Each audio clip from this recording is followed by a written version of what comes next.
ज़िंदगी का जब अंतिम पड़ाव आता है, जब रिश्तेदार, नातेदार सबसे आस छूट जाती है, ज़िंदगी जीने का भी मज़ा ख़त्म हो जाता है और वो दिन भी आपको कष्ट देने लगते हैं।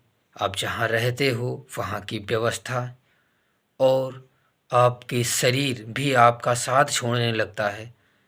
तब आप अंततोगत्वा लास्ट में अपने आप को उस ईश्वर को स्मरण करने के लिए प्रार्थना करते हैं, लेकिन मृत्यु होने के पश्चात आपको कुछ भी ऐसा नहीं दिखाई देता है जो कि होना चाहिए।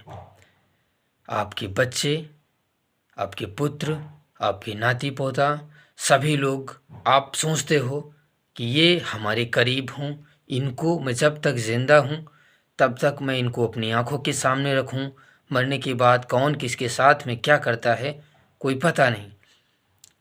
ऐसा सोचना होता है एक उस बूढ़े शख्स का, उस औरत का, उस पुरुष का। वो जैसे कि शुरुआत में अपने बच्चों से प्यार करती है, वैसे ही अपने बच्चों से लास्ट में भी प्यार करती रहती है। शमशान घाट में पहुंचने के बाद में कुछ ऐसा ही वाक़या सामने आया कि माँ की मिट्टी, माँ की अर्थी शमशान घाट पे रखी हुई है मुखाग्नि देने के लिए, लेकिन उसके 3 बच्चे हैं, 3 बच्चों में तीनों पुत्रियाँ हैं, पुत्र एक भी नहीं है और वो तीनों बच्चे अपने आपस में लड़ाई झगड़ा कर रहे हैं ज़मीन के लिए, पैसे के लिए, धन दौलत के लिए। लेकिन उस माँ की उस अर्थी को, उस अंतिम घड़ी को नहीं देखा जा रहा है जो कि उसको एक नम आँखों से विदाई दी जानी चाहिए थी। नमस्कार, मेरा नाम अमित कुमार, स्वागत करता हूँ अपराधपुर के इस यूट्यूब चैनल पर। आशा करता हूँ आप सभी लोग अच्छे होंगे और कहानियों का सिलसिला ऐसे ही बदस्तूर जारी रहेगा। जी हाँ, ये घटना यूपी के मथुरा ज़िले की है, जहाँ पर एक बूढ़ी माँ होती है, उसके 3 बेटियाँ होती हैं और अभी हाल फिलहाल में ही रविवार को उसकी डेथ हो जाती है, असामयिक मृत्यु हो जाती है, जिसमें सभी लोग आसपास पड़ोस के लोग उस मिट्टी को कांधा देते हुए, अर्थी को कांधा देते हुए शमशान घाट ले जाते हैं और वहाँ पर उसकी मिट्टी को मुखाग्नि देने के लिए उसके 3 जो बच्चे होते, तीनों बच्चों को मौके पर पहुँचना होता है। मौके पर तीनों बच्चे तो पहुंच जाते हैं, लेकिन पहुंचने के साथ में यहाँ पर तांडव मच जाता है। वो मिट्टी धरी रही होती है और उस तांडव को शांत होने में कम से कम 9 से 10 घंटे लग गए, तब जाकर ये मामला सुलझा। जी हाँ, कुछ बात ऐसी थी जो बड़ी बेटी थी, उसके पास माँ रहती थी, लेकिन घर की जितनी भी ज़मीन थी उस माँ के नाम पर थी और माँ कुछ ज़मीन उसने बेच रखी थी जो कि उस बेटी के साथ में रहती थी, उसका खर्च भी देखना होता था, सब चीज़ करती थी। लेकिन उसकी जो जो 2 बेटियां थीं वो आरोप लगा रही थी कि इसने ज़बरदस्ती बहला फुसलाकर ज़मीन को बिचवा दिया और कब्जे में कर लिया।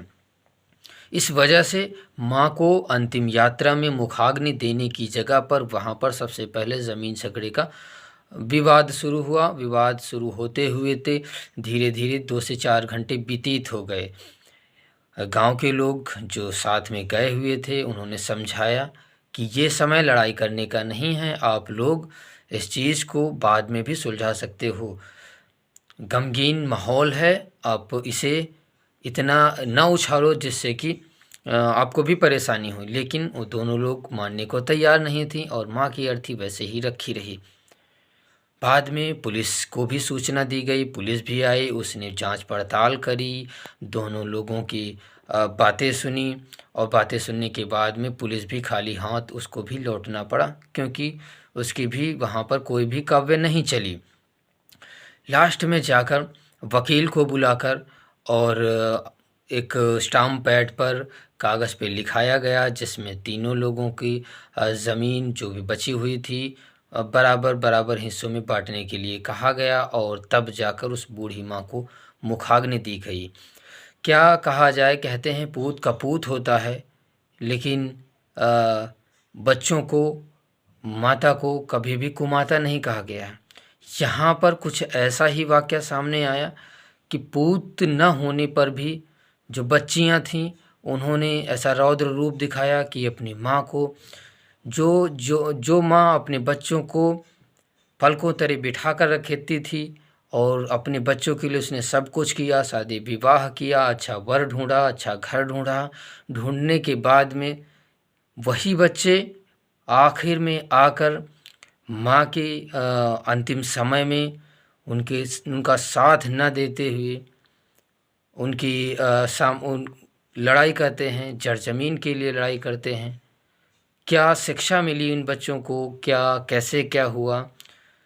आखिरकार समाज हमारा, आज का समाज 2024 चल रहा है, लोग कहाँ पर जा रहे हैं, कैसा क्या सोच रहे हैं, ये चीज़ आप भी नहीं सोच सकते हो।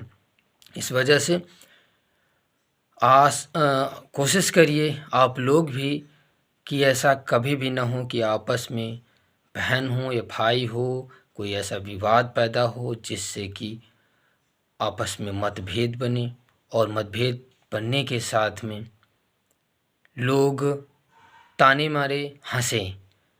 इन सब से दूर रहते हुए कोशिश करें कि उस माँ को, उस पिता को ऐसा सुख दें, भले ही कुछ न दे वो आपको, लेकिन कोशिश ज़रूर करें कि वो माँ जाते जाते भी आपको आशीर्वाद देकर जाए कि बच्चा मेरा हरदम सुखी रहे।